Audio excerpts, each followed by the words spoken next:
Hampir setiap hari aku ngeyakinin diri sendiri bahwa akan ada hal indah di ujung sana. Meski langkahku berat, meski lelah sering datang tanpa permisi, aku tetap maju. Aku tahu perjalanan ini gak mudah, tapi berhenti bukan pilihan. Setiap luka, setiap jatuh, setiap air mata yang tumpah, semuanya akan terbayar suatu hari nanti.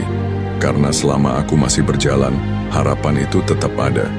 Dan di ujung sana, ada sesuatu yang lebih besar menunggu, sesuatu yang selama ini aku perjuangkan.